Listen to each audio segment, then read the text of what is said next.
Yo, you tuning into the Notion Podcast. I'm your host, Dspill, and this is another episode of Outlawed Opinions. Before I get into it, I wanted to just take a minute to thank all of the current subscribers and the new subscribers for tuning into the Notion Podcast. It makes it a whole lot easier to do what I do, knowing that I have that support from you. I'm not going to waste any time. I'm going to get into it. But before I really get into it, I want to pose a question, and I will answer this question at the end of this episode. Who truly has the power to end racism? Is it white people? Is it black people? Is it politicians? Or is it the citizens of the United States? Who has the power to end racism? Definitely something that I would love to hear from you, all of you that listen, but let's not waste any time. Okay. I wanted to get into this because I found it fascinating. Those of you that's been tuning into the Notion and everything that's been going on the past couple weeks regarding the passing of Charlie Kirk and finding the person that basically unalived him, it's been a lot of conversation. The racial tensions are high. The divide gap is even wider, and everybody is taking L's. Jimmy Kimmel getting snatched off of his show, and not just him, but all the people that work on his show now have some things to think about as far as in employment. So it's just a lot that's been going on for this freedom of speech conversation and all these statistics and who's right, who's wrong, left wing, right wing. I don't care if it ain't wing stop. All right. I don't care. But I'm going to speak my piece and talk about what I do care about. But I wanted to get into this because I felt like this was important. Anton Daniels. I've covered Anton Daniels recently.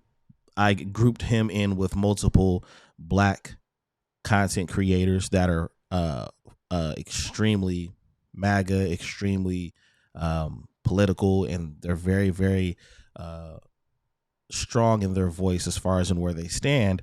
But I came across something that came on my feed that I found that was interesting regarding his views on Charlie Kirk. Now, my personal opinion about the brother, I understand the brother is successful, and I, talked to, some people that I know that are from Detroit on his background. So I know some things that I was actually surprised about, but I got a better understanding of Anton Daniels and why he feels the way he feels, why he says the things he says. But I found a piece of content regarding him talking about Charlie Kirk that I haven't seen anybody remotely come close to saying about him that represent his views, ideologies, and things of that such. So I'm gonna get into that, and I definitely will be sharing my thoughts as we, dissect what Anton Daniels had to say.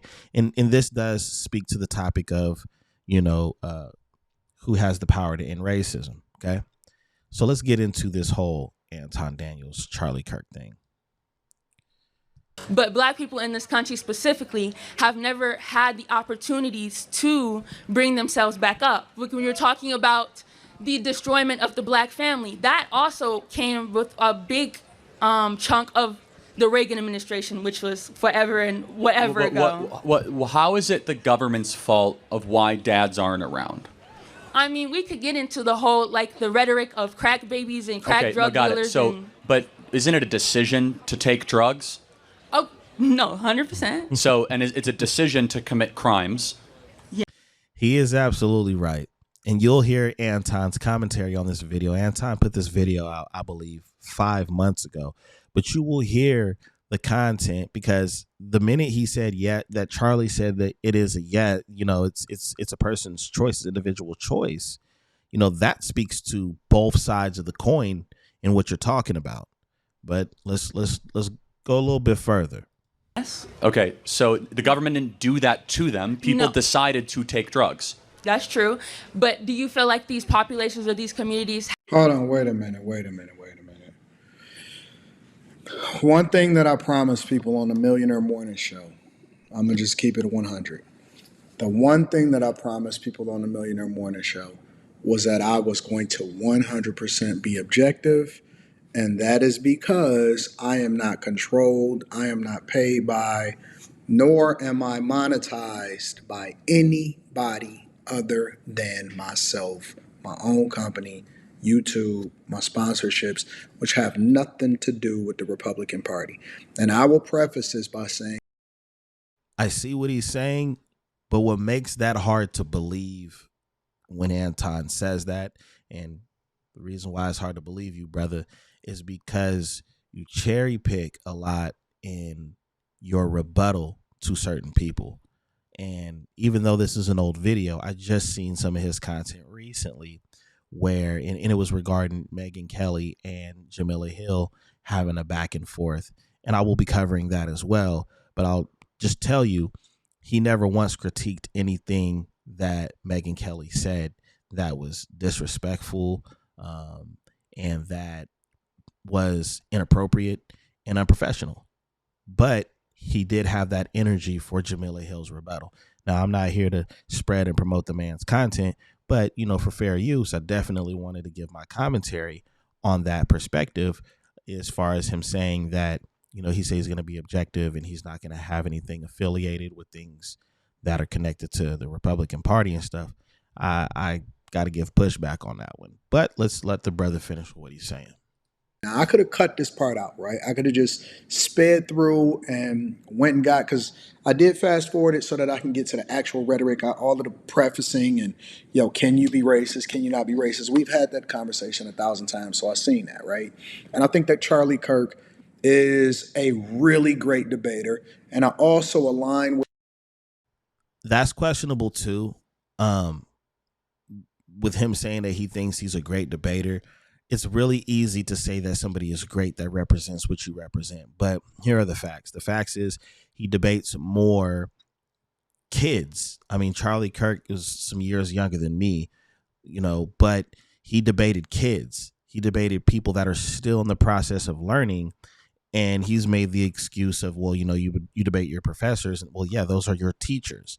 So I wouldn't necessarily say, I'm not saying he's a terrible debater, but the narrative that people say about Floyd Mayweather, he picks and chooses his fights, which I disagree with, but boxers do that. I felt like that's what Charlie Kirk did. That's just my piece, but let's let Anton finish. With the overwhelming majority of all of the things that I've heard him say up to this point. The one thing that I cannot agree with, and I don't know if he's doing this from a debate perspective or if he's like intentionally being disingenuous, but the fact of the matter is you cannot, I will not, I believe in personal accountability and responsibility, but watch this, y'all, because I almost fell out my chair. Watch this. You cannot say that the government, with all of the information that we know, and the CIA literally filling our neighborhoods and communities and our schools and all of these places with drugs to pay for wars and God knows what else. You cannot sit here and be so disingenuous to where you can say that they did not fill black communities and neighborhoods up with poison and drugs and crack and cocaine and all of these things, because coke was a party drug. It was something that was for everybody. When crack hit, it. Oh, you're Anton? What is going on? He's not supposed to be giving us any excuses or reasons that make sense of why our communities have been the way it's been. As terrible as black culture is, and I've heard him say that out of his own mouth numbers of times, in the back of my mind, as much as this man has pissed me off with a lot of talking points he's made, I still knew, I said, there's no way this man can be from Detroit and not know these things or not believe that those things have happened. And yet, here we are. But let's go. Let's go, Anton. Decimated entire communities. Because if we can stand on that premise and say, Well, wait a minute. What responsibility does the government have in poisoning a community? Didn't you choose to take it? Yeah, of course you got to take personal responsibility and ownership, but it doesn't absolve the federal government at that time from poisoning our communities and then ultimately tying people back to the federal government with removing the man out of the home and so on and so forth, which then basically tied black people to the Democratic Party, which is one of the reasons why we say you need to get off the Democrat plantation. But to be so disingenuous, it would be like us saying, Come on. we don't need to close off our borders and take responsibility and tariff China and also hold Mexico and Canada accountable for the flood of fentanyl that's coming into this country. Because if nobody was buying it, it wouldn't be that big a deal. If nobody was buying it, listen, you can choose not to take fentanyl. You see what I'm saying? You see the correlation? Anton, I see. Brother, I can't believe you're admitting that you see. That one, kudos to you, man. Damn. And again, I'm being objective. Two things can be true at the same time. True. I'm sure at some point he's going to make a point in this conversation, but I didn't want to cut this out, and I absolutely wanted to leave this in because this is one thing, the first thing personally, because I don't watch every single thing Charlie Kirk, this is the first thing that I've seen him be off on completely. Then, brother, you need to watch a lot more of his content because he be way off about a lot. But I am here to correct, and I will do this at the conclusion of this broadcast. I will definitely share that at the end.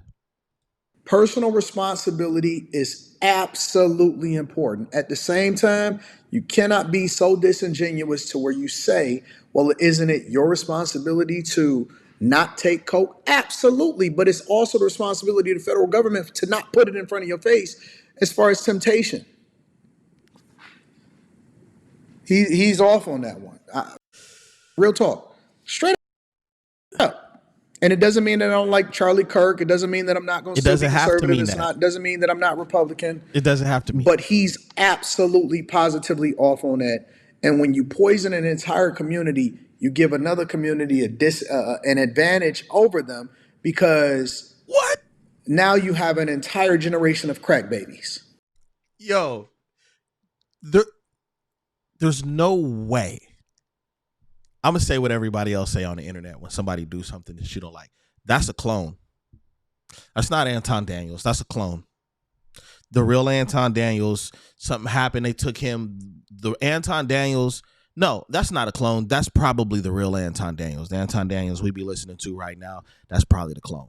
They took that Anton Daniels somewhere. He off in Cuba. They paid him off. They gave him and his family $150 billion, and he's off in Cuba or somewhere else. That was the real Anton Daniels. Because you're not going to convince me that that's the same person that I just heard recently in another video. There's no way.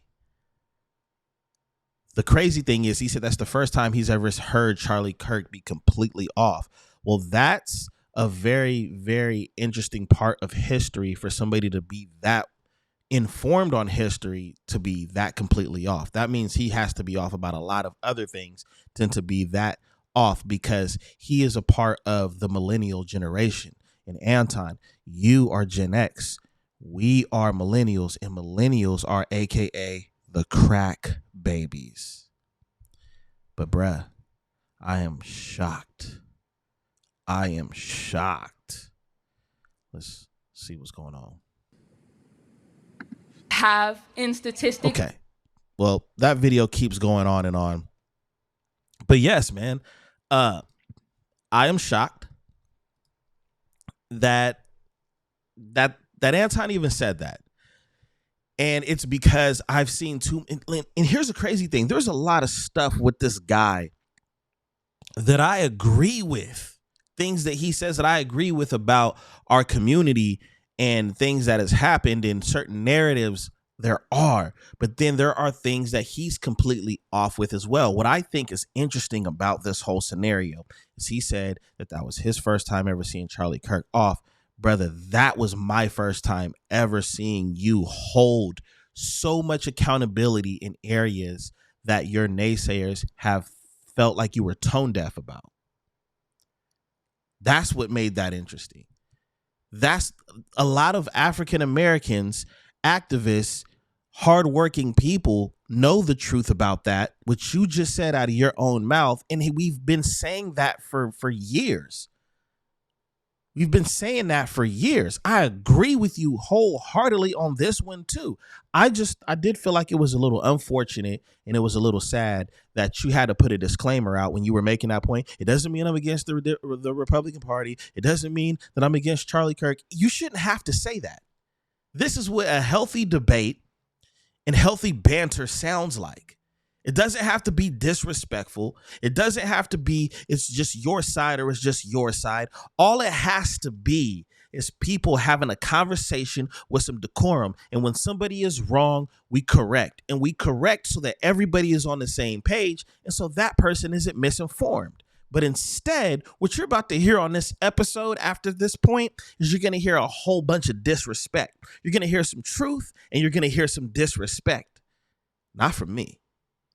But that's what you're going to get from people that are so invested and so filled with hate towards the other side that sometimes the most important part of whatever it is that you really should be saying or need to say, it will go right over your head because now people are hyper focused on the disrespect, the distractions, right?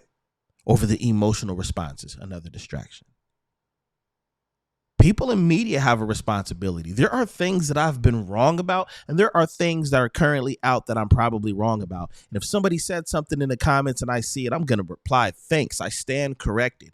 But the problem is, the reason why I can't stand the political conversation, the left wing and the right wing, is nobody wants to be wrong. The facts could be in your face, and you're either going to diverge or deflect, instead of just owning it and say, okay, I stand corrected. However, ... Nobody wants to do that. Matter of fact, Anton, I've seen on 2 occasions where Anton was right about something as far as in, or not right about something, but he didn't seem biased, right? And this is the second time, but yo, as far as black folks, that's the first time I've heard you say something like that is the truth and that did affect us in a very significant way. But we're not going to get all of that, unfortunately. We're going to get a whole lot of BS, you know what I'm saying, in things that are going on and that have been going on regarding these debates and this anger and this hate. And it sucks.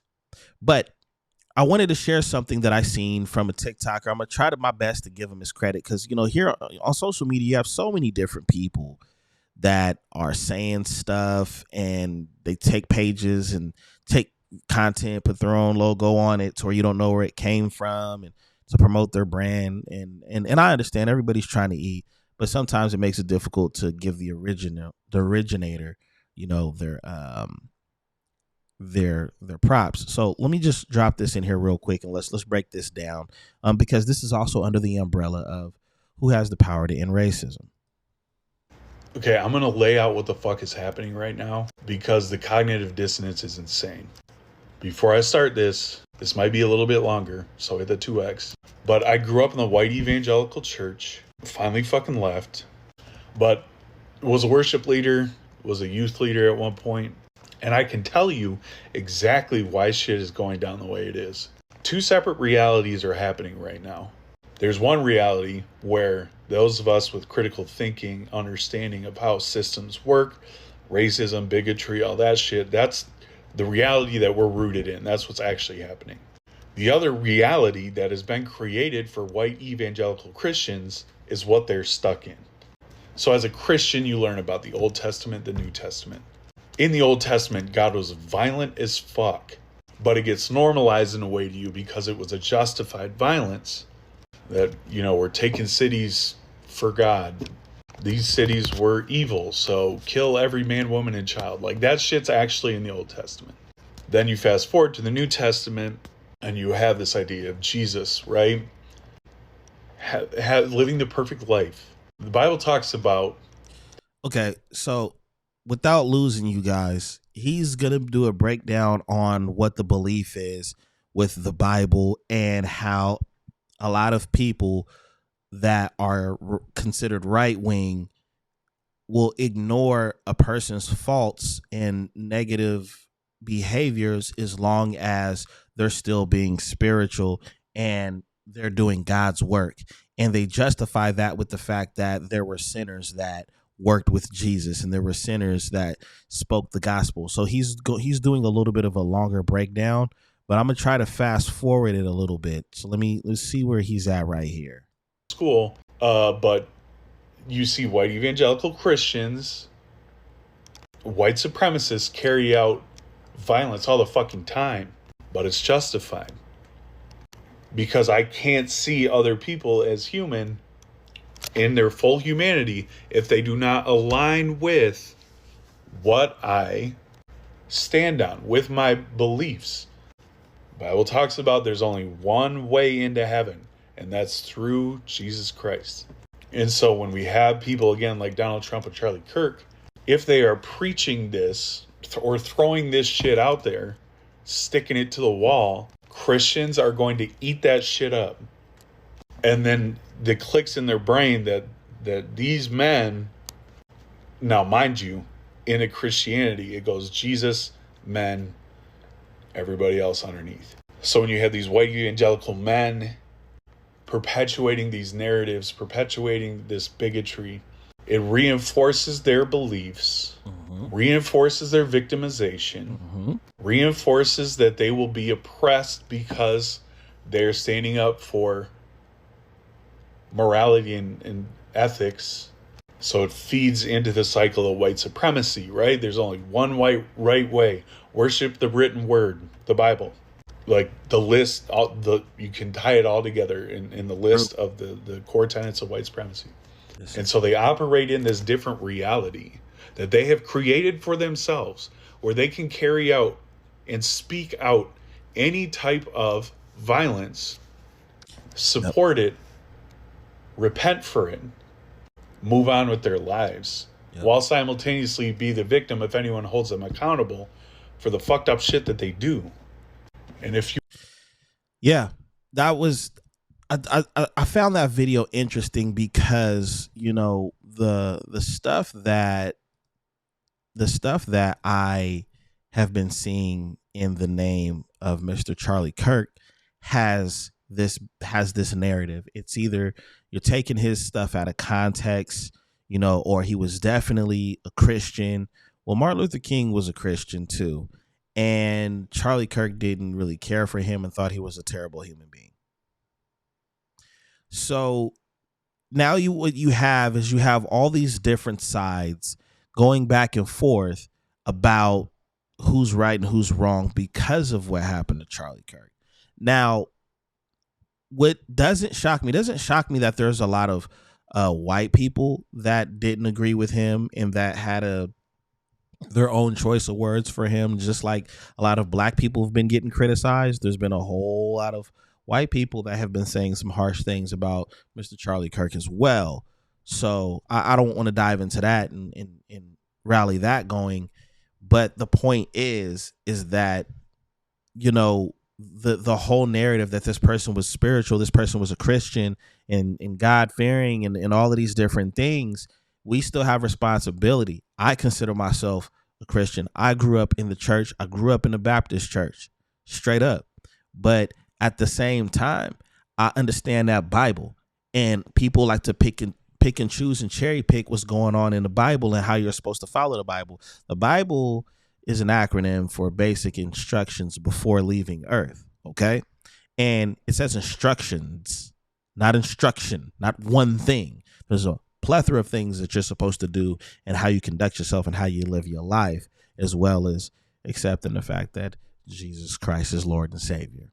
So what I liked about his video is he was explaining how people still in this day, which is going on all over the world, are still doing things, saying things, and hurting people in the name of the Bible, in the name of following Jesus. and also in the name of religion. This is why you have people that hate religion, because people will do things in the name of religion. So I appreciated his video. I mean, if you guys want to see the full video, I'll try to put the link of the original content creator in there, but I didn't want to spend too much time on that. But that's just another moving part with this whole divide and racism and stuff like that, because now what people have a tendency to do is they're going to mix in the racism thing with the religion thing. And this is why a lot of this stuff isn't even allowed at work. You can't have these conversations in a lot of companies, and why they're forbidden and against company policy, because it can get real violent, because it's been violent. It's been violent. So I definitely want to jump into another conversation under this umbrella. And believe me, I do have a lot to say. I really do. As far as in some of the facts that I've been hearing from Charlie Kirk and other people that shared his same beliefs. But I did want to take the time to let you guys know as well. Oh man, I got to let you guys know as well. You know, TikTok, for those of you that really love TikTok, there's going to be some issues. I'm just taking a little pit stop on the conversation. There's going to be some issues for a lot of us content creators, because you will have to download the US version of TikTok. Why you got to download a totally different version, I don't know. And then they will have their own algorithm. And for those of you that make content outside of YouTube, we know that X's algorithm sucks. We know that Instagram's algorithm is not the best, and neither is Facebook. All of these platforms want you to pay money just for your people that support you and know you, just for them to see you. So just be prepared for that. Be prepared to have your voice being monitored and being limited as far as in who sees your content and who doesn't. And that actually leads me into the whole Jimmy Kimmel thing. Now, for a long time, a lot of comedians have been talking about protecting comedy. Now, the thing that I thought was interesting is there were people that were stepping up and saying, well, it just wasn't funny. And you know, like, listen, comedy is subjective. When people say, even when a comedian says a joke isn't funny, that's still that comedian's opinion. Okay. Now, there could be the majority that agree with him, but there can be one or two people that find something funny. The problem that I see with the suspension or the cancellation of the Jimmy Kimmel show, and I'm gonna be honest, I was a little confused, because from what I seen more of Jimmy Kimmel mocking or making fun of Donald Trump, not necessarily Charlie Kirk, but still I see headlines and articles and things of that nature talking about Charlie Kirk. So I will stand corrected. If you can show me the actual content where he was saying harsh and disrespectful things about Charlie Kirk, I really would like to see it, because from what I seen the clip where he was basically reacting to Donald Trump's interviews regarding Charlie Kirk and how people were feeling. So just help me out on that one if you see that. Now, my thing with the Jimmy Kimmel issue that I thought was interesting and very, very confusing, may I add, was the fact that all this conversation is about freedom of speech. The narrative and the stance that a lot of people are taking in support of Charlie Kirk is, this is what happens when you try to promote free speech or freedom of speech. These are the consequences of the terrible people are putting down on us just for having a voice, right? Well, this kid that shot Charlie Kirk, he deserves everything coming to him, because you aren't supposed to take somebody away from their family and their loved ones because of things that you don't like that they say. But I also think that same thing should apply. But this is the reason why there's confusion. Freedom of speech, for you guys that have a hard time understanding regarding the amendments, freedom of speech is being able to speak out against the government. That's why people are not protected regarding freedom of speech. This is why people are losing their jobs if they have an opinion about Charlie Kirk or Donald Trump, or anyone else. It is because you guys are interpreting it wrong. Companies have a right to remove you for anything that they believe is disrespectful or harsh, and they will do that. And they've done that. You guys have this mindset of that freedom of speech is I can say whatever I want to whoever I want. That's not true. Don't believe me? Get a court case and say how you feel about the judge and see what happens. So you guys have freedom of speech wrong. However, there are people that like to move the goalpost, because when people defend the words of Charlie Kirk, they use that narrative. They use that viewpoint. Freedom of speech. No, there's consequences to what you say about people. Look at Jimmy Kimmel. There's consequences. There are comedians that feel like the art is being tampered with, and so you have the Jon Stewarts and all of the other late night hosts coming in and saying their piece. And Chappelle talked about it. Everybody talked about this for a long time about protecting, your voice. But I don't know. I don't necessarily know if that was really a thing where voices were protected, because depending on who you are, you got consequences for speaking on anybody. Now, the consequence that Charlie Kirk got is way beyond extreme, because I don't think anybody should be losing their lives over words.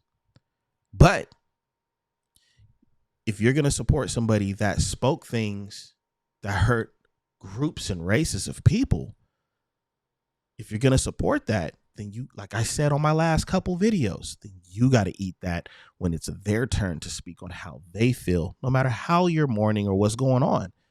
This is why it's important to be responsible about what you say to people and how you say it to people.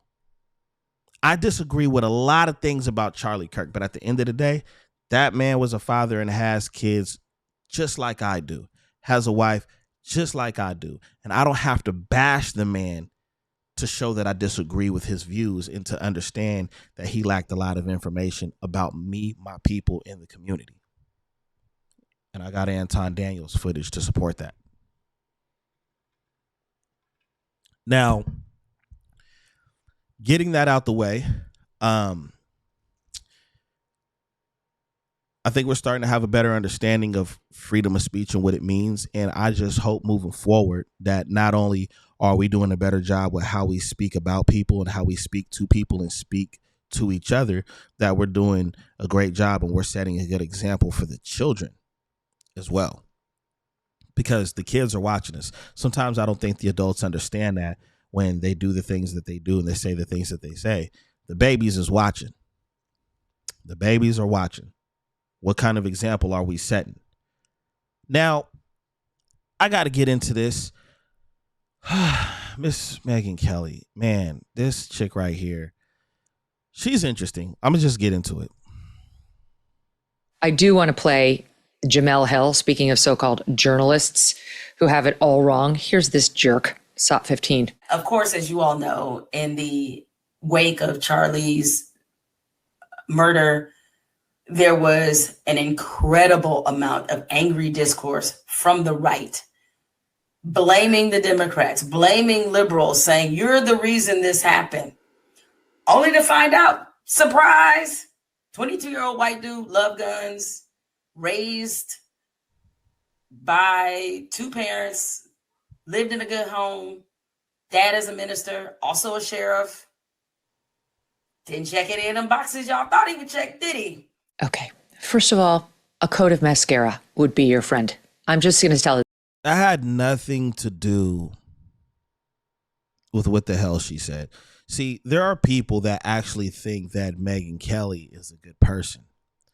I'm trying to figure out these Christian people that believe in this and that, how when you disagree with what somebody says, the very first damn thing you do is begin to attack the way that they look. Now, listen, I know it's a lot of you guys that think Megyn Kelly is attractive. And personally, I think she looks like a mix between Tom Holland and Inspector Gadget. But that's just my perspective. Now, was that a very nice thing to say? No, could have kept it to myself. But since the party started, hey, why not? But she already is going to go down, not even attacking her credibility, just the way that you look. Like, come on, man. This is a grown woman. All right? But whatever, man. Let her finish. Just let her finish. To you, woman to woman on television, you need a little work, and you should have them back off the camera a little bit because you are not attractive enough to have that extreme close-up. Push away your laptop, Jemele, and add a filter or two. Honestly, like, we actually don't use any on this show because I do put on makeup so I look presentable, but you need work because you can't both be ugly on the outside and the inside. You need to choose one. Okay. This is what I'm talking about. When you hear, just based off of me sitting on the sidelines watching the left wing, right wing Super Bowl playoff game, whatever you want to call it, I continue to see this whole thing with, I'm going to talk about the way that you look, and I'm going to try to make people laugh at you, and then I'm going to break down your credibility, and then I'm going to say that you're a disgusting person in the inside and out. Do you guys understand that this woman said something about their assumptions, which I seen? I went to when everything first happened with Charlie Kirk, and I got around other people that I'm affiliated with, you know, when I was working. As soon as I got into work, seen two individuals talking about it, and the first things that they said, this is hours after it happened. Yeah, man, I'm telling you, you know, the left, man, those freaking Democrats, man. Da, da, da, da. You weren't there. There wasn't no updated news or nothing. And that was already people that represented one side blaming the other. I'm telling you, this left wing right thing is like Death Row and Bad Boy. It's like Bloods and Crips. It's tacky. And the irony is that's the type of stuff that the black culture gets. Anyways, let me keep going. Okay, choose one. That is disgusting. That was absolutely disgusting. Mm-hmm. What she just did was disgusting. So, and I don't think Jemele Hill did anything that was disgusting. I think she pointed out the information that she got in real time about this person. But whatever. Fuck her. Mm-hmm. It's weird. Whoa. Did y'all hear that? That is disgusting. That was absolutely disgusting. Mm-hmm. Fuck her. Mm-hmm. It's weird how she. Do you hear, like, this is ghetto. You see how ghetto she's acting, getting upset, cussing, talking about that's that ghetto thug behavior.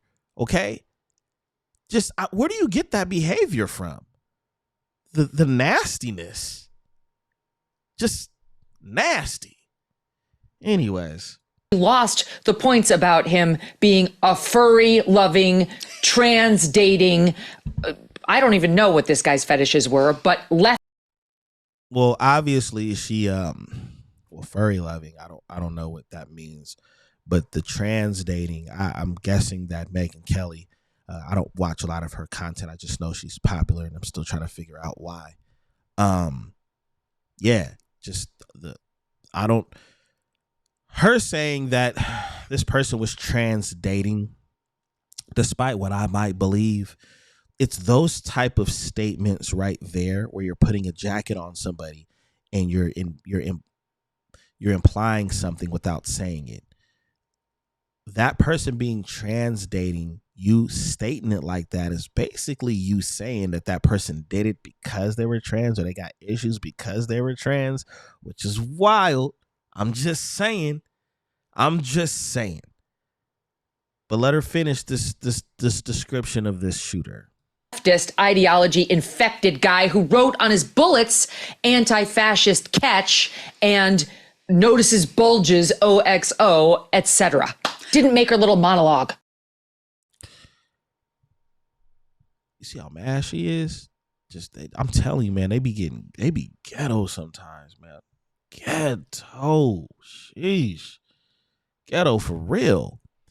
But yeah, you know, I thought that was very, very interesting because I seen what Anton Daniels had to say about it, and I was very, very surprised that when he played it, the only thing he said about Megyn Kelly's comments was, man, she went scorched earth. And, I don't know about her speaking on her looks, but that sounds like it's something personal. So I'm not going to speak on that. And that's what we be talking about, Anton. And then he played Jemele Hill's rebuttal. And, there was people in his comment section, saying that, it was weak. And, he was stopping the video and critiquing every word she said. And it's like, that's what I'm talking about. Right is right and wrong is wrong. She made a statement. She didn't say anything negative about the president or Charlie Kirk, but in fact, some of the narratives that were being spoken to, what the left was saying or whatever the case it is, and just debunking some things that were an assumption.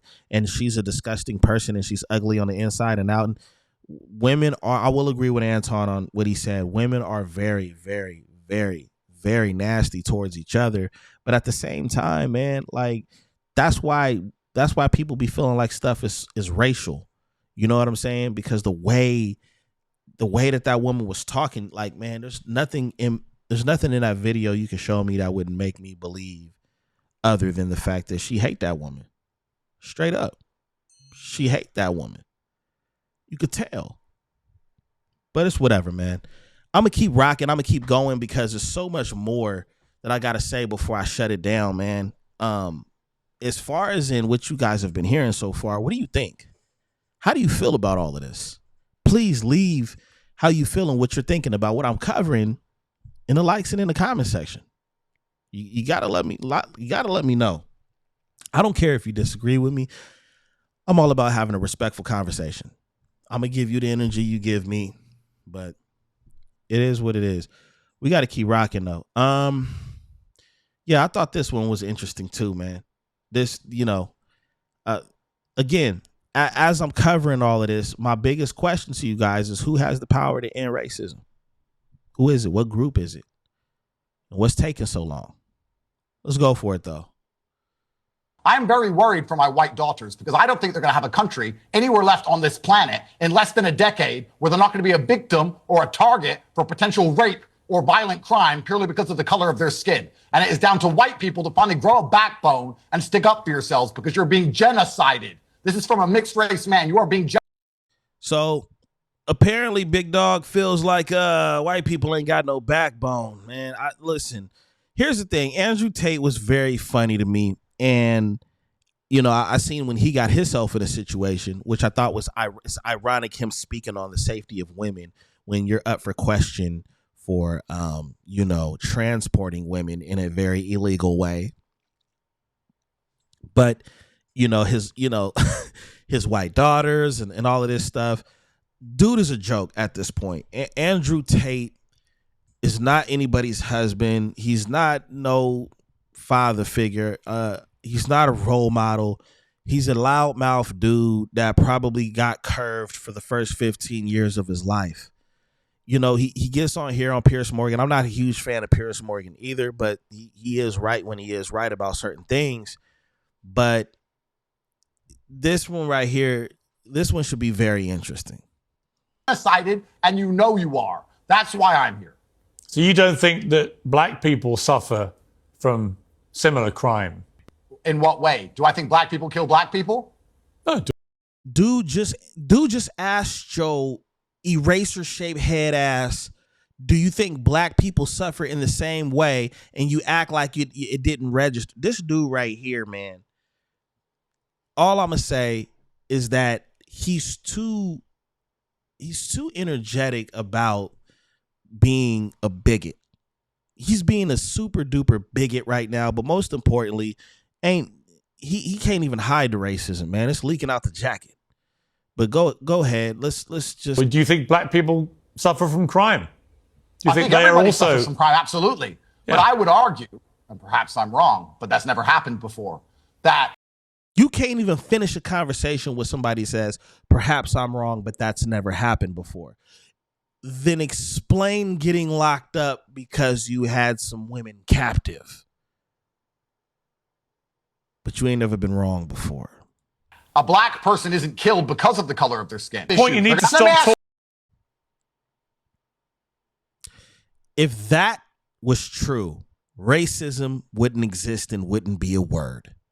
These are the people that the rest of us help get famous. Not only do y'all got to do better, but we got to do better, because these are the people with microphones. These are the people discussing politics, race, and women's rights and things of that nature. And these are the people that have the influence to move the minds of thousands, if not millions. Okay. A question, sir. All the knife. All question, sir. Bro, look. Just mad at black people, man. Mad as hell at black people. Mad because somebody took the last of the ribs. Mad because he can't dance. Mad because the sisters don't want him. Mad because he can't be around hip hop. Like, is that what it is?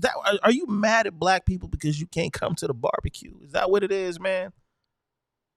Like, he said that he's half black, but when he just started speaking about black people, the only thing that I heard was the Uncle Ruckus music. That's it. That's all I heard. Uncle Ruckus. That's all I'm saying. Dude just angry as hell. You see Piers chilling, because Piers is just like, I just asked you a question. That's it. And then look, he just going in. That's happening in London. All of the blood that's running on the streets, considering you can't even wear a nice watch in that city anymore. Is it white people or black people who are doing the stabbing? I'm half white, half black. You can't listen. I've been black a long time, y'all. So I'm going to help you guys, because you guys have a hard time understanding. The way that you say black when you're talking about black people with all that energy, look, mad because ain't no more pizza. When you see that, right? When you see somebody and you hear somebody say, black people, when you hear me, you can already tell there's a lot of frustration and anger and all kinds of next level mutations of racism in their body. But let's see. Just tell me the truth. And who are most of the victims? Who's doing all the killing? And who are most of the victims? Well, some of them are black. You see how he knew the answer to that question, but he didn't know how to answer that question without looking stupid? Well, some of them are black. These are the people that got microphones. These are the people that make you guys tune in to some BS. Some of them are white. It doesn't matter. Actually, the vast majority are black. So I your don't whole care argument, if blacks kill the whole only argument blacks. you've been Blacks shouting shouldn't about, be killing people. the whole argument. He said, I don't care if it's blacks only killing blacks. Blacks shouldn't kill people. It doesn't get any more racist than that. And I'm going to explain to you why, because this is what happens when you yell and you talk and you try to sound a certain type of way, but you end up sounding the way that you really are. Why shouldn't black people do it? Why is it only black people? The situation that happened with Charlie Kirk isn't involving any black people. Shouldn't it be nobody should be taking the life of anyone? This is what happens when you get too hyper focused on a group of people and off of a false narrative. Nobody should be harming anyone. But the way that you're sounding, Mr. Tate, is you're sounding like everybody should be able to do it but black people.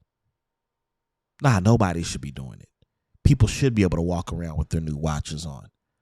But you just made a point and you made an ass of yourself, and you're going to continue to dig that hole because you forgot something in your rant. Argument you've been shouting about for the last 10 minutes, you've just exposed yourself as being Absolutely a misleading not. argument. Yes, absolutely. Absolutely not. Yeah, I don't care if black people kill only blacks. I don't care if black people only kill Chinese. Black people shouldn't be killing. There is an issue He within had an opportunity again and said they shouldn't be harming anyone because nobody deserves that, including them. But he continuously says, no, black people shouldn't be harming anybody. That, I'm telling you, man, when they get mad, man, they can't hide that racism. black community, which is leading them towards violence. I want somebody. No, I don't. I'm not even going to go there. I'm not even going to go there. Just know that y'all don't know what the black community means. I just want y'all to know that. Y'all, you have no idea of understanding what the black community means. Maybe you guys need to look up the definitions of words and understand. But I can tell by the way you're ranting and talking about something that happened in the UK that you don't understand what black community means. Anyways, Jesus Christ.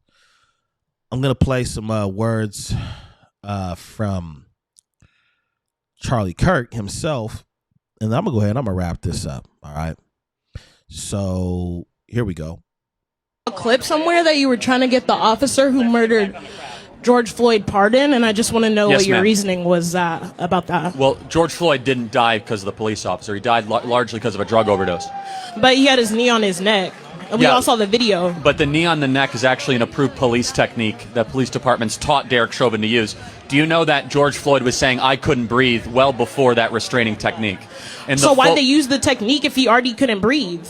Well, because he was actually resisting arrest, and they had to restrain him. And they restrained him in a way that they were taught to do, which is the knee on the neck technique. Okay, so when does the technique end? Like when they die? Like he said he couldn't. No, I mean the technique ends when the individual stops resisting arrest. His cause of death was not asphyxiation; it was drug overdose. He had that was a part of it. Like he also had a heart thing, and like he was on drugs, but like he wouldn't have just died if he was standing there. Like they had his. Well, actually, there's an argument to be made. According to the medical examiner, he was drug overdosing in real time. That it wasn't because of the police officer, Derek Chauvin, that put his knee on the neck. And again, they were taught to do that. According to the Hennepin County Police Department, they teach that as an approved restraint technique. And by the way, this is just a broader point. So he made his points about George Floyd. I mean, you got to understand that this could be very, very hurtful to his daughter, his family, his friends, his brother, who's spoken out several times when the narrative is wrong. And the issue with these type of situations at hand that people have a hard time understanding is that even though this is what I think a healthy debate is, and this is the part where I wholeheartedly disagree with Charlie Kirk, but I don't have any hatred in my heart about what he's saying. I just disagree. You understand what I'm saying? And for somebody to be doing that and in the middle of doing that, they get their life taken from them. That's traumatizing. That's not okay. For those of us that are millennials and Gen X, this is a big deal because this is this type of stuff that our parents and grandparents witnessed. We've never really witnessed American assassinations like this. You understand what I'm saying? Or, political targeted murders, if you will. But yeah, this is what it's supposed to look like. But when you have people that are diehard left and right and that are very disrespectful and violent at the same time, this is what you get. I disagree, like I said, with a lot of things that Charlie Kirk said, and I would have loved to debate the guy, but I don't think I would have walked away with hate in my heart after the debate. These are younger people, so they might be a little bit more passionate, but I'm just saying. But I'm going to keep playing this because there's something I want to break down about this. Our whole country blew up because of this incident, and it was largely based on a lie. Largely based on a lie. We were all. What was the lie? The lie is that there was a white police officer that went after a black person just because he was black, and it just wasn't true. Well, the problem is with what Charlie Kirk is saying once again is there's no way of Derek. There's no way of him being able to prove that it wasn't racially targeted. Now, his argument can be there's no way to prove that it was a racial thing, but there's no way to prove that there wasn't. So this is what you have. You have two different sides of people saying, well, it was, well, it wasn't, and there's no proof. But what does look bad is that this man was basically, ironically, publicly executed. Something that Charlie Kirk believed in happening to certain people. Now, I'm not going to finish the whole entire video. I just wanted to share some of his viewpoints and why people may have disagreed with him, including me. But the things that were not being brought up about George Floyd is he didn't have this terrible criminal background, to my knowledge, in where he was living at currently. A lot of the stuff that he did was back in Texas, and it was between like 2007. I think he got locked up in 2007 from like 2013, and then he moved to, I believe, was it Minneapolis, Minnesota? Correct me if I'm wrong. And then he started a life out there and trying to do things and be in the community. I'm assuming the Black community, and there were people that knew him, and he might have had some struggles with addiction, but it's not like he was this career criminal in the area he was living in. If I'm not mistaken, I think he was sober for like 4 or 5 years, and he didn't develop a criminal background where he was currently living. But yet people dig up what he done in the past so that people can have a reason to downplay the man. And that's what Black people get tired of. That's what they get frustrated with. When something happens to an unarmed African-American person, the people want to justify what they did in their past as if this person is Judge Dredd or was specifically sent from God to go around and take people out like that. Y'all can't do that.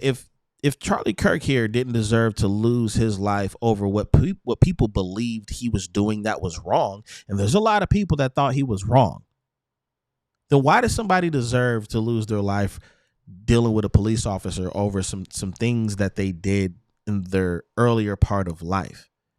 That's that psychotic thought process that a lot of y'all got going on, man.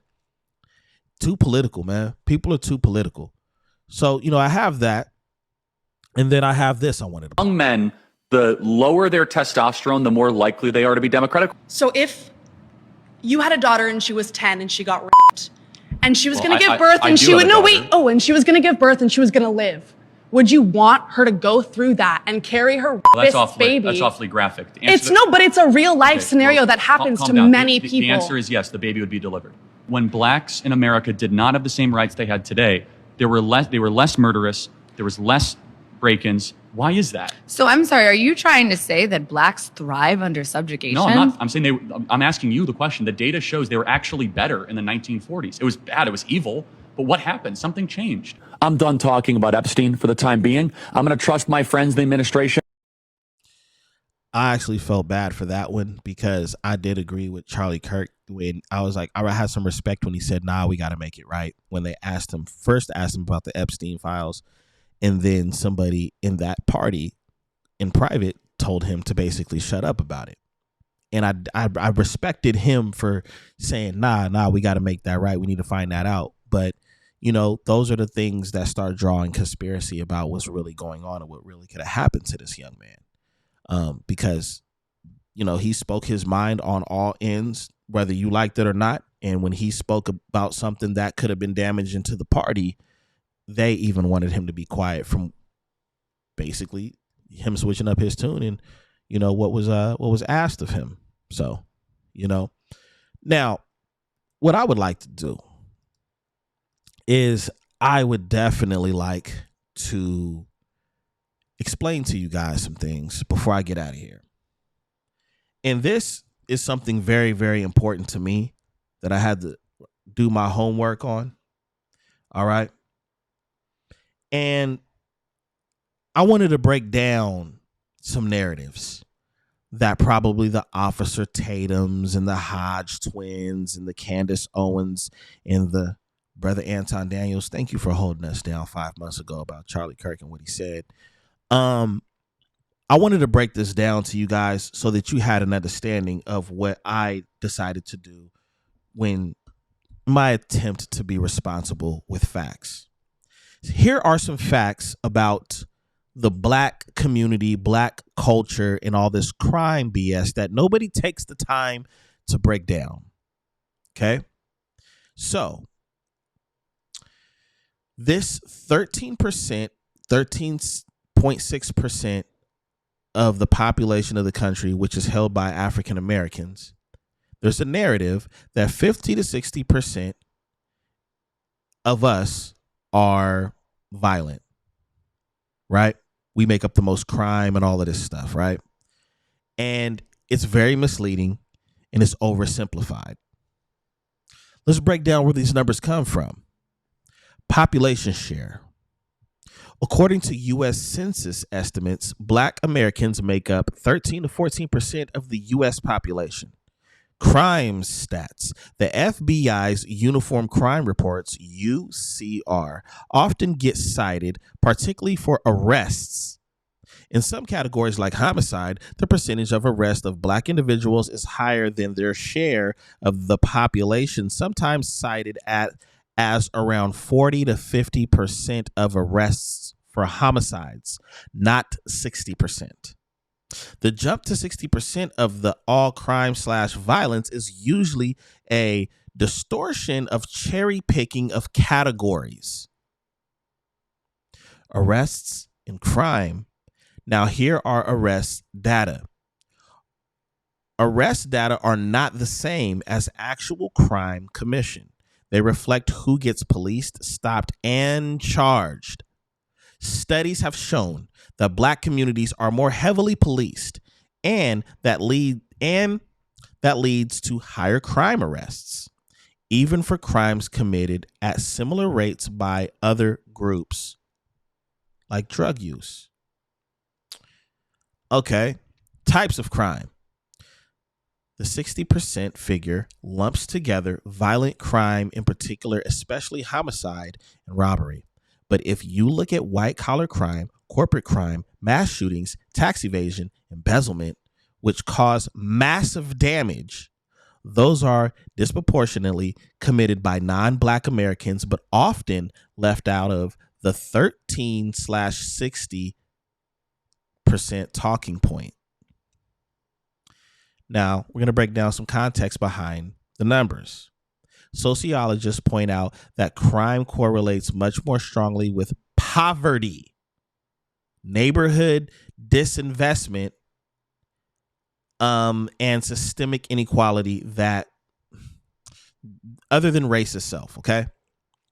Now, many historical black neighborhoods were segregated, redlined, and deprived of resources, education, housing, loans, and jobs. Now, you've heard every black activist saying this since Malcolm X, Martin Luther King, and all of them.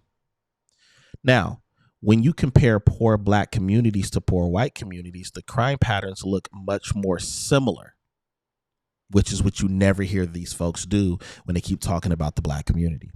The misuse of the statistic, the 13 to 50 or the 13 to 60% claim, is mostly used in what, people? What is it mostly used in? Political talking points, y'all.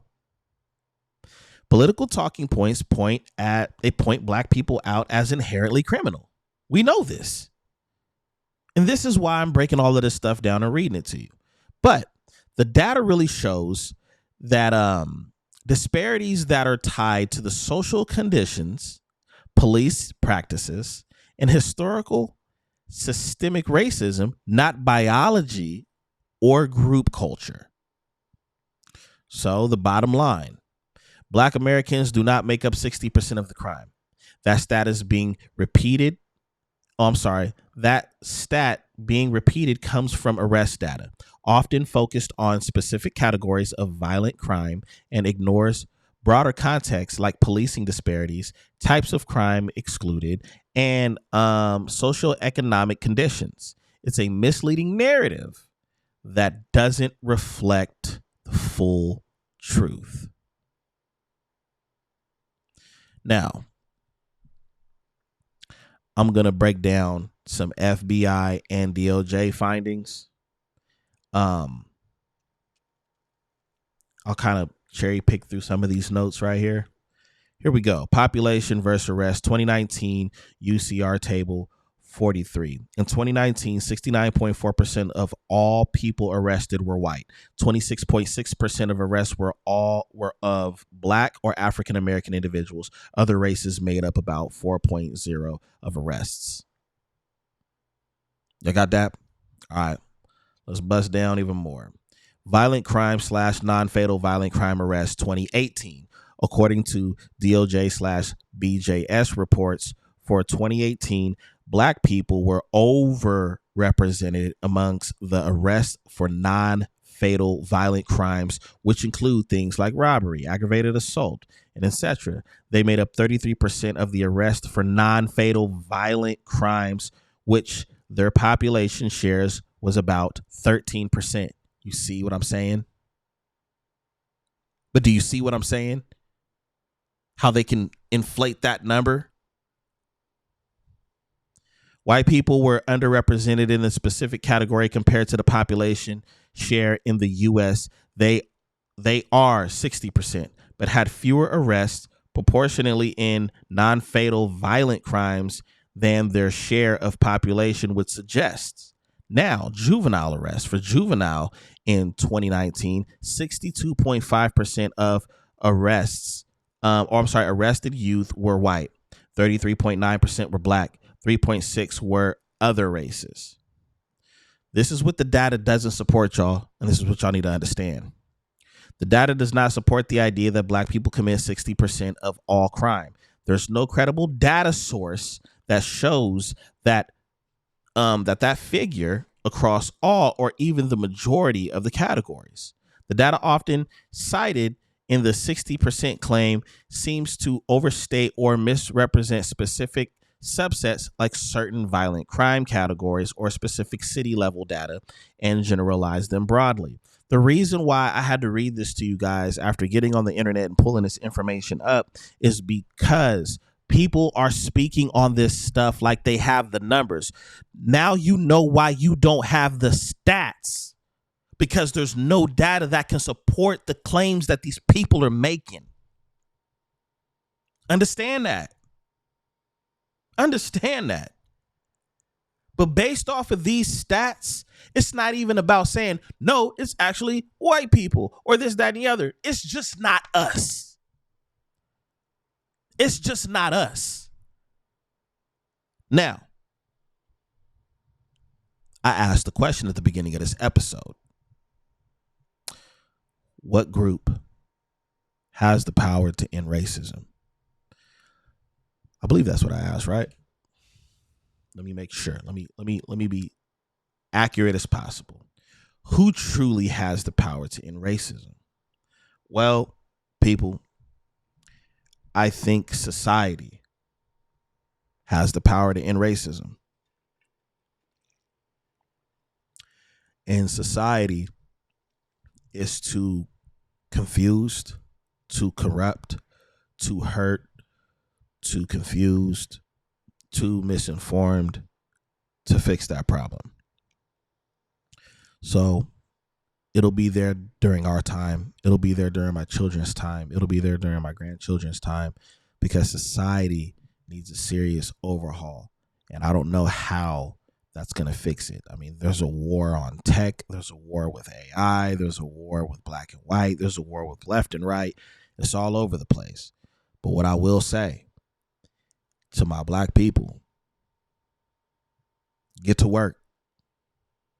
Get to work on what you want to do to protect you and yourself and who you love with knowledge and education and resources. That's all I'm going to say, for the reasons, if you watch the notion of why this is all I'm going to say pertaining to that.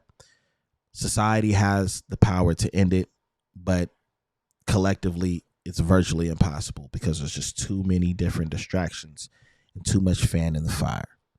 All right. Now,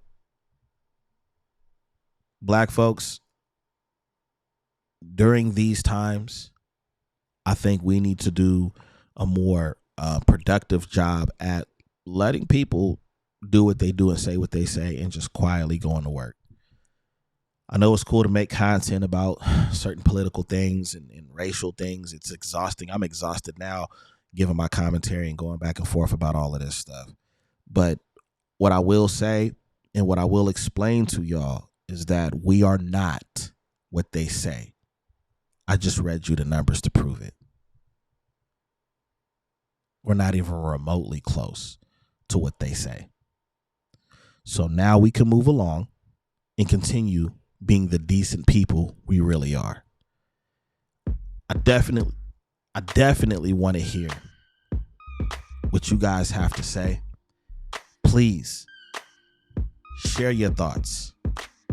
Like the content, subscribe. Let me know what you think. Let's have a conversation. Okay? Black folks, talk to me. I don't care if you ain't black. Talk to me. Let's have a real conversation. Let's have a productive conversation with some decorum. Healthy banter, I welcome that. You've been tuning into the Notion Podcast with your boy, Dspill, on another episode of Outlawed Opinions. Let me know what you think. All right? For real. Until next time, peace.